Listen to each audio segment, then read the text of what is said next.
Hello everyone and welcome back to my channel Edmond Mendaros, and for today's quick tutorial I'm going to show you guys on how to resolve the Windows update with the error code 0x80248204 that you're coming across on your Windows computer. So this error indicates that there has been an issue with the update service, preventing the system from proceeding with the updates. Some of most common reasons are corrupted system files, issues with the Windows update components, service glitches, third-party security software interference, and limited days space. Kung paano ba natin ito i-fix, and without further ado, and let's go ahead. So the first solutions we will do is to run the Windows Update Troubleshooter. Kung paano ba yan natin gawin, all you had to do is to open up on a search menu. And dito sa search for app, so type mo lang dito yung troubleshoot settings and i-click mo lang dito yung open.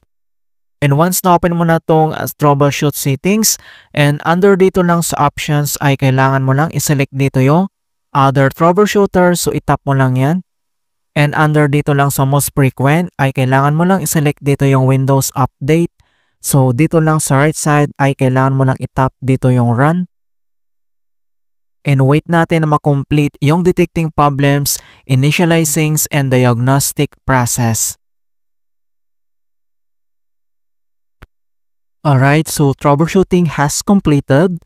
And the next solutions na pwede natin gawin if the error still persists, and we will do the next solutions to check the relevant services. Kung paano ba yan natin gawin, all you had to do is to press the Windows key plus letter R on your keyboard. Pagsabayin mo lang yan. And once na-open mo na tong run, so dito lang sa box ay kailangan lang i-enter dito yung command keyword na services.msc.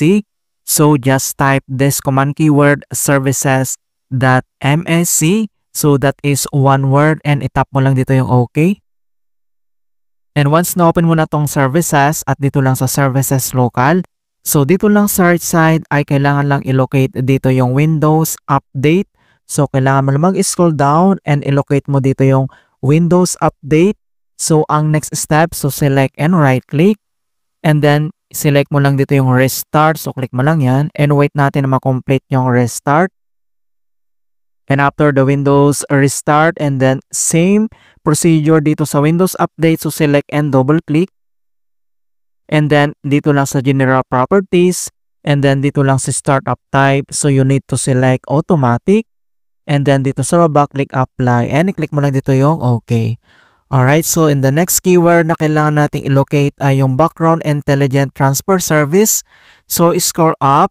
And then you need to find the Background Intelligent Transfer Service. So same procedure, select and right click. And then select restart and wait natin ma-complete yung restart.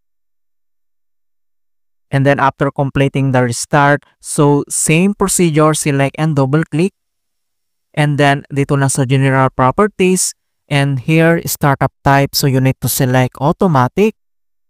And then dito sa baba, click Apply and i-click mo lang dito yung OK. And the last keyword na kailangan natin i-locate ay yung Cryptographic Services. So scroll down and you need to find the Cryptographic Service. So same procedures and right click. And then select mo lang dito yung Restart. And wait natin ma-complete yung restart process. And then after that, then same, select and double click. And then here in General Properties, then you need to select Startup Type, select yung arrow na yan, and select Automatic, and same, Apply, and click mo lang dito yung OK. Alright, and hope na na-resolve yung error, but if the problem still persists, and the last solution na pwede natin gawin is to run the SFC and DSM scan. Kung paano ba yan natin gawin, all you have to do is to open up again on a search menu.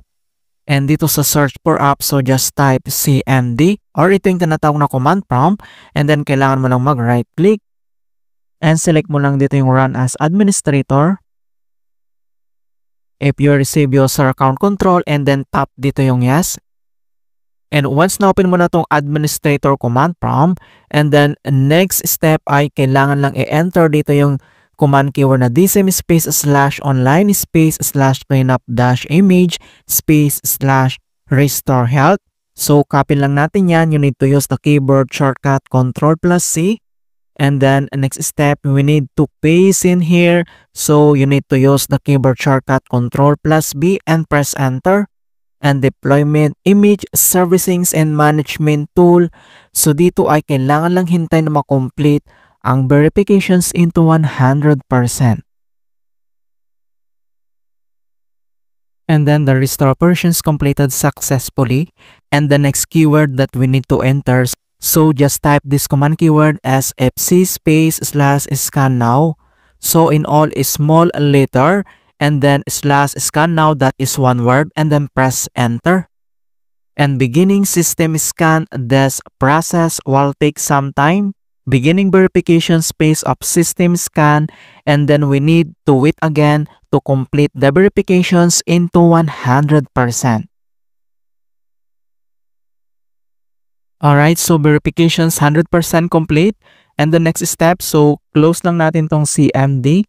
And dito lang ulit sa start menu and you need to restart. Okay, so tap restart. Alright, so ganun lang po kasimple on how to troubleshoot the 0x8024A204 Windows Update error. And please don't forget to like this video and subscribe to my channel for more quality content.